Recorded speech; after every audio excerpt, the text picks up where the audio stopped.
Hi guys, അപ്പം നിങ്ങൾ നേരത്തെ വീഡിയോ കാണാത്തവരൊക്കെ ഉണ്ടെങ്കിൽ അത് കണ്ടിട്ട് ജസ്റ്റ് വരുമെങ്കിൽ നിങ്ങൾക്ക് അതിൻ്റെ കണ്ടിന്യൂഷൻ കിട്ടത്തുള്ളൂ, അത്രേ ഉള്ളൂ. നേരത്തെ വീഡിയോ ബീച്ചിലെ വീഡിയോ ആയിരുന്നു. അപ്പോൾ അത് കഴിഞ്ഞിട്ട് അടുത്ത പാർട്ട് 2 ഇടുമെന്ന് പറഞ്ഞായിരുന്നു.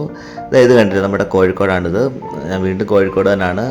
ഞാൻ ഇന്ന് പോകുന്നത് കോഴിക്കോട് മിഠായി തെരുവിലേക്കാണ് ഗൈസ്. അപ്പം ഞാൻ ഫസ്റ്റ് ടൈമാണ് പോകുന്നത്, അറിയാമല്ലോ. അപ്പം ഇവിടുന്ന് കുറച്ച് നടക്കാനുണ്ട്. കല്ലായി റോഡാണിത്. കല്ലായി റോഡിൽ നിന്നൊരു 5 മിനിറ്റ് നടക്കാനില്ല, അത്രയില്ല, ഒരു 3-4 മിനിറ്റേ ഉള്ളൂ. അവിടെ നടന്നാണ് നമ്മൾ മിഠായി തെരുവിലേക്ക് പോകുന്നത്. ഞാൻ ഭയങ്കര എക്സൈറ്റഡ് ആണ്, കാരണം ഞാൻ കണ്ടിട്ടില്ല. അത് നമ്മൾ വീഡിയോക്കകത്ത് കണ്ടിട്ടേ ഉള്ളൂ. അപ്പം നേരിട്ട് കാണാൻ പോവാണ് മിഠായി തെരുവ്. ഇവിടെ നല്ല തിരക്കുണ്ട്, നല്ല തിരക്കുള്ള റോഡാണ്, എപ്പോഴും ആളുകൾ പോവാണ്. ഇതാണ് നമ്മുടെ മിഠായി തെരുവിലേക്കുള്ള ഒരു എൻട്രൻസ്. ഞാൻ പോയ വഴിയിൽ നിന്ന് ഫസ്റ്റ് ഞാൻ ചെന്നപ്പോഴേ എൻ്റെ കണ്ണിലുടക്കിയത് കയ്യിലൊക്കെ ഇടുന്ന ആക്സസറീസ് ഇല്ലേ, ഫ്രണ്ട്ഷിപ്പ് ബാൻഡ്, റിങ്, അങ്ങനെയൊക്കെ ഉള്ള ജെൻസിൻ്റെ. അപ്പോൾ അതാണ് അതിലൊരെണ്ണം ഞാൻ വാങ്ങിച്ചു, കയ്യിടുന്നൊരു ഫ്രണ്ട്ഷിപ്പ് ബാൻഡ്. നമുക്ക് ഒരുപാട് വെറൈറ്റീസ് കിട്ടും. നാട്ടിലൊക്കെ ഈ ഉത്സവത്തിനൊക്കെ വരുന്നത് കൂടാതെ, ഉത്സവത്തിനൊക്കെ കച്ചവടക്കാർ കൊണ്ടുവരുന്നത് കൂടാതെ ഒട്ടുമിക്ക വെറൈറ്റി കളക്ഷൻ ഇവിടെ കിട്ടും. കണ്ടില്ല, ഒരുപാടുണ്ടായിരുന്നു. ഇത് 100 രൂപയുടെ ആയിരുന്നു കേട്ടോ. അപ്പം ഈ കല്ല് വെച്ച മോതിരം ഞാൻ ഓൾറെഡി നേരത്തെ വാങ്ങിച്ചിട്ടുള്ളതായിരുന്നു. അങ്ങനെ ഞാൻ ഫ്രണ്ട്ഷിപ്പ് ബാൻഡൊക്കെ വാങ്ങിച്ചു. പിന്നെ വീണ്ടും നടന്നു.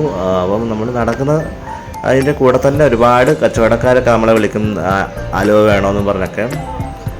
അങ്ങനെ എനിക്ക് കുറച്ച് ദാഹിച്ചു. അപ്പം ഞാനൊരു ഷോപ്പിൽ കയറി, ജ്യൂസ് ഷോപ്പിൽ ഫെലൂഡ ഓർഡർ ചെയ്തു. അപ്പം ഫെലൂഡയെക്കുറിച്ച് പറയുകയാണെങ്കിൽ നല്ല ഫെലൂഡ ആയിരുന്നു, നല്ല ടേസ്റ്റായിരുന്നു, എനിക്ക് ഒരുപാട് ഇഷ്ടപ്പെട്ടു. അത് കഴിഞ്ഞിട്ട് ഞാൻ ഒരു ഷോപ്പിലേക്ക് കയറി കുറച്ച് ഡ്രസ്സ് നോക്കി, ജസ്റ്റ് കറങ്ങിയിട്ട് അവിടെ നിന്ന് ഞാൻ ഇറങ്ങി. പിന്നെ അത് കഴിഞ്ഞിട്ട് ഞാൻ വീണ്ടും കുറച്ചുകൂടെ നടന്നു.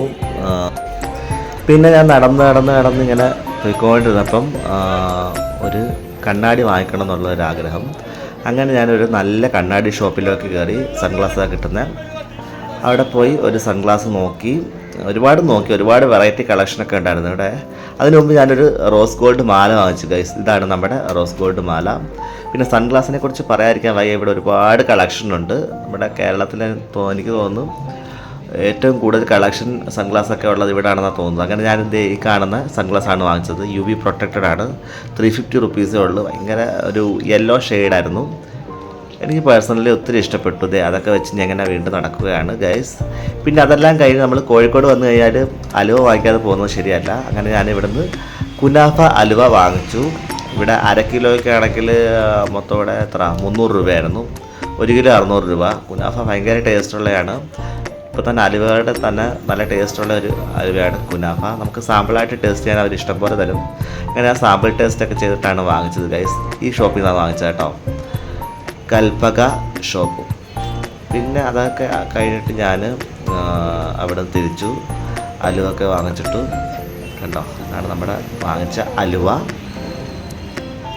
നല്ല അലുവയായിരുന്നു കേട്ടോ, നല്ല ടേസ്റ്റി ആയിരുന്നു ഗൈസ്. അങ്ങനെ ഞാൻ കോഴിക്കോട് മിഠായി തെരുവിൽ നിന്ന് ഇറങ്ങിയിട്ട് ഫുഡ് കഴിക്കാനായിട്ട് പോയി. സ്റ്റേഷനടുത്ത് തന്നെയുള്ള ഒരു ഹോട്ടലായിരുന്നു. പൊറോട്ടയും ബീഫ് റോസ്റ്റുമാണ് ഓർഡർ ചെയ്തത്. അപ്പോൾ ഇനി ഞാൻ കോഴിക്കോട് വരുന്നതായിരിക്കും. എനിക്ക് ഒരുപാട് ഇഷ്ടപ്പെട്ടു സ്ഥലം. അങ്ങനെ കോഴിക്കോട് സീരീസ് ഇപ്പം ഞാൻ ടെമ്പററിലി സ്റ്റോപ്പ് ചെയ്യുകയാണ്. അപ്പം ഞാൻ ഫ്യൂച്ചറിൽ ഇനി വരുന്നതായിരിക്കും ഗൈസ്. പിന്നെ എനിക്കൊരു കാര്യമായിട്ട്, നിങ്ങളുടെ ഈ വീഡിയോ ആദ്യമായിട്ട് കാണുന്നവരൊക്കെ ആണെങ്കിൽ നിങ്ങൾക്ക് ഇഷ്ടപ്പെട്ട ചാനൽ സബ്സ്ക്രൈബ് ചെയ്യാതെ പോകല്ലേ ഗൈസ്. അടുത്ത വ്ളോഗുമായിട്ട് കാണുന്നവരൊക്കെ ബൈ.